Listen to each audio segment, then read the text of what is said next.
তার ধর্ম গ্রহণ করে নাই, সেই মানুষগুলোই নবী করিম সাল্লাল্লাহু আলাইহি সাল্লামকে আল আমিন উপাধিতে ভূষিত করেছেন। তিনি কখনো বিশ্বাস ভঙ্গ করার মানুষ না। তিনি যখন মক্কা থেকে হিজরত করে মদিনায় আসেন, যেই মক্কার মানুষদের অত্যাচারে নিপীড়নে নিজের মাতৃভূমি ফেলে রেখে অজানার উদ্দেশ্যে নতুন একটা ভূমিতে মদিনার উদ্দেশ্যে তিনি বের হয়ে যেতে হচ্ছে, সেরকম কঠিন একটা পরিস্থিতিতে সিচুয়েশনে তিনি যখন তার অত্যন্ত কাছের স্নেহভাজন আলী রাদিয়াল্লাহু তাআলা আনহুকে যখন ডেকে বললেন, আলী, আমি যে কোনো মুহূর্তে মক্কা ত্যাগ করব, কিন্তু তুমি ত্যাগ করতে পারবে না। তুমি 3 দিন মক্কা অবস্থান করবে, এরপর তুমি মদিনায় ফেরত আসবে। কেন অবস্থান করবে? নবী সাল্লাল্লাহু আলাইহি সাল্লাম বললেন, তোমার 3 দিনে কিছু কাজ আছে, কাজগুলো আমি বুঝিয়ে দিচ্ছি। কাজ হলো, দীর্ঘদিন পর্যন্ত মক্কার মানুষেরা নবী সাল্লাল্লাহু আলাইহি সাল্লামকে আল আমিন এবং বিশ্বস্ত হিসাবে সার্টিফিকেট দিয়ে, উপাধি দিয়ে, টাইটেল দিয়ে তার কাছে তাদের সব মূল্যবান সম্পদগুলো জমা রাখতেন। নবী সাল্লাল্লাহু আলাইহি সাল্লাম বললেন আলী রাদিয়াল্লাহু তাআলাকে যে আমি তো চলে যাচ্ছি, কাউকে বলে যেতে পারছি না, সঙ্গোপনে রাতের অন্ধকারে আমাকে মক্কা ছাড়তে হচ্ছে। আমার কাছে মানুষের যে সমস্ত আমানত আছে, কেউ স্বর্ণ মুদ্রা রেখেছেন, কেউ হয়তো রৌপ্য মুদ্রা রেখেছেন, কেউ হয়তো কোনো অলংকার রেখেছেন, কেউ হয়তো অন্য কোনো অ্যাসেট রেখেছেন। এই জিনিসগুলো তোমাকে আমি বুঝাই দিচ্ছি, এটা অমুকের, এটা তমুকের, এটা অমুকের, এগুলো যার যারটা তার কাছে বুঝিয়ে দিবে, তারপর তুমি মক্কা ত্যাগ করবে। আপনি চিন্তা করুন, যে মানুষগুলোর অত্যাচারে তাকে তার মাতৃভূমি ছেড়ে চলে যেতে হচ্ছে, কবে ফিরবেন, আদৌ ফিরতে পারবেন কিনা জানেন না। যে মানুষগুলোর নিপীড়নে তিনি তার এলাকা ছাড়তে হচ্ছে, সেই মানুষগুলোর অধিকারটা ওই সময়টাতেও সংরক্ষণ করার পরে সতর্ক ছিলেন। এবং কোরআনে আল্লাহ তাআলা পরিষ্কারভাবে তার প্রতি আয়াত নাযিল করেছেন, ওয়ালা ইয়াজরিমান্নাকুম শানআনু কওমিন আলা আল্লা তা'দিলু তা'দিলু হুয়া আকরাবু লিত-তাকওয়া। তোমার সাথে কারোর শত্রুতা থাকতে পারে, তোমার সাথে কারোর ভিন্ন মত থাকতে পারে, কেউ তোমার প্রতিপক্ষ হতে পারে, এটা জীবনের অংশ। সবাই সব সময় সব মানুষ এক মতের হয় না, হবে না। তো তোমার ভিন্ন মতের, তোমার ধর্ম বিশ্বাসের বাইরে, তোমার দলের বাইরে, তোমার আদর্শের বাইরে যে মানুষগুলো আছে, এই মানুষগুলো তোমার দলের না, তোমার মতের না, তোমার ধর্মের না। এই কারণে তাদের প্রতি তুমি বেইনসাফি করবে, এই অধিকার তোমাকে দেওয়া হয় নাই। হতে পারে তোমার শত্রু, হতে পারে তোমার প্রতিপক্ষ, হতে পারে তোমার বিরুদ্ধে, কিন্তু তার প্রতিও তোমাকে ইনসাফ করতে হবে। এই নির্দেশ কার? আল্লাহ। স্বয়ং কোরআনে আল্লাহ তাআলা বলেছেন, ওয়ালা ইয়াজরিমান্নাকুম শানআনু কওমিন আলা আল্লা তা'দিলু। কারোর প্রতি শত্রুতা আছে, সেজন্য তুমি তার প্রতি বেইনসাফ করতে পারবে না, এই সুযোগ নেই। কোরআনে সবচেয়ে বেশি যে কয়েকটা নির্দেশ পাওয়া যায়, সবচেয়ে বেশি বারবার পাতায় পাতায় আল্লাহ রাব্বুল আলামিন যে নির্দেশ আমাদের জন্য জারি করেছেন, সেটা হলো ইনসাফ করা। অন্তত 40 বার কোরআনে কারিমে 40 বার আল্লাহ রাব্বুল আলামিন আমাদেরকে ইনসাফ করার নির্দেশ জারি করেছেন। বিভিন্ন জায়গায় কোথাও কোথাও আদল শব্দটি ব্যবহার করা হয়েছে, কোথাও কিসত শব্দটি ব্যবহার করা হয়েছে, কোথাও অন্য কোনো প্রতিশব্দ ব্যবহার করা হয়েছে, কিন্তু বারবার কোরআনে আমাদেরকে আল্লাহ স্মরণ করিয়ে দিয়েছেন আমরা যেন ইনসাফ করি, আমরা যেন ন্যায় বিচার করি। এই ন্যায় বিচার, এই ইনসাফ আমরা সাধারণত মনে করি এটা তো যারা বিচারক তাদের কাজ। প্রত্যেকটা মানুষ প্রতিদিন অসংখ্যবার তার জীবনে ন্যায় বিচারের প্রশ্ন আসে। আজকে সকাল থেকে এই যে রাত হলো, এই পুরো সময়ের মধ্যে আপনার অন্তত কয়েকবার করে ন্যায় বিচার করবার প্রশ্ন আপনার সামনে এসেছে।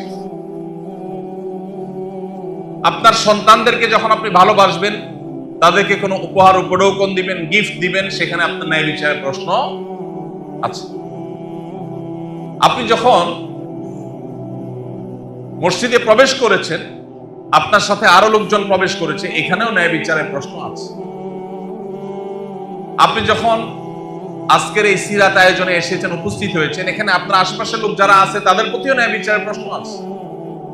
আপনার নিজের বসার সুবিধার জন্য আপনি স্বার্থপরের মতো করে জায়গা করে নিলেন, পেছন থেকে কে দেখছে কি দেখছে না, কার গায়ে ধাক্কা লাগলো কি লাগলো না, কিছুই দেখলেন না আপনি, এখানে ন্যায় বিচারের প্রশ্ন আছে না নেই? ইমানদারের জীবনে প্রতিদিন অগণিতবার তার ন্যায় বিচারের প্রশ্ন তার সামনে এসে দাঁড়ায়। আপনি একটা রিক্সা উঠলেন, সেই রিক্সা চালকের প্রাপ্য অধিকার দেওয়ার ক্ষেত্রে ন্যায় বিচারের প্রশ্ন আছে না নাই? উঠার সময় আপনি মুলামুলি করে উঠলেন না, নামার সময় ঝগড়া বাধায় দিলেন, টাকাটা দিলেন ঠিকই, দুটা কটু কথা শুনে দিয়ে চলে গেলেন, ন্যায় বিচারের প্রশ্ন আছে না নাই? আপনি যাচ্ছেন এখান থেকে আজিমপুর, মোড়ে দেখলেন আপনার বন্ধু বাইক নিয়ে যাচ্ছেন এবং কোন রিক্সাওয়ালার সাথে লেগে গেছে এবং ইস্যুটা একটু বড় হয়েছে, জটলা পাকিয়ে গেছে। আপনি তাকিয়ে দেখলেন আরে আপনার দোস্ত বা আপনার প্রতিবেশী বা আপনার সহকর্মী, আপনি সেখানে অগ্রসর হয়ে গেলেন। আপনি আগে থেকে আপনার বন্ধু যেহেতু, আপনার পরিচিত লোক যেহেতু, আগে থেকে আপনি বায়াসড, এখন চোখ বন্ধ করে আপনি তার পক্ষ হয়ে রিক্সাওয়ালার সাথে তর্ক জড়িয়ে দিলেন। ন্যায় বিচারের প্রশ্ন আছে না নাই? আপনার বন্ধু অন্যায় করার পর যদি আপনি সেখানে গিয়ে বলতে পারেন দোস্ত ভুলটা তোমার হয়েছে, চলো এটাকে স্বীকার করে মিটমাটের ব্যবস্থা নেই, এটা করার মতো মেরুদণ্ড কয়জনের আছে?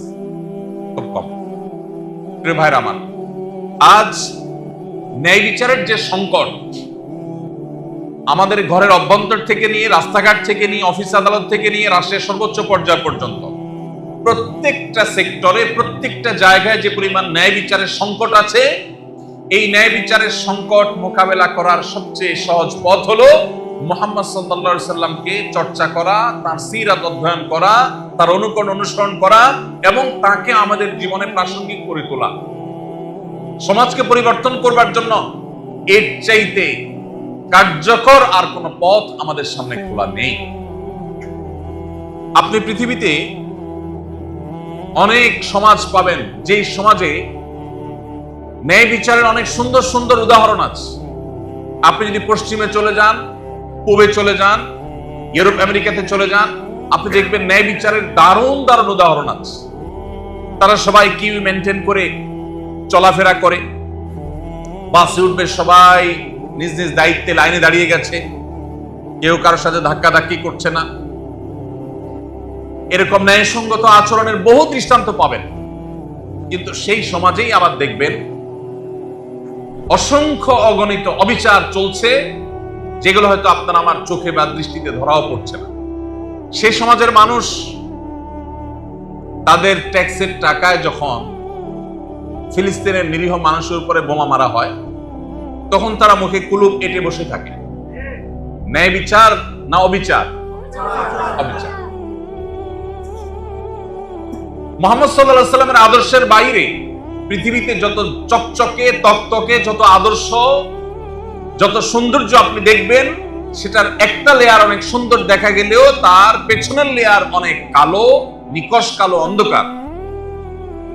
আপনি যদি সকল লেয়ারে উজ্জ্বলতা আশা করেন, সকল লেয়ারে সৌন্দর্য আশা করেন, তাহলে মুহাম্মদ সাল্লাল্লাহু আলাইহি সাল্লামকে চর্চার কোনো বিকল্প পথ আপনার সামনে হবে না।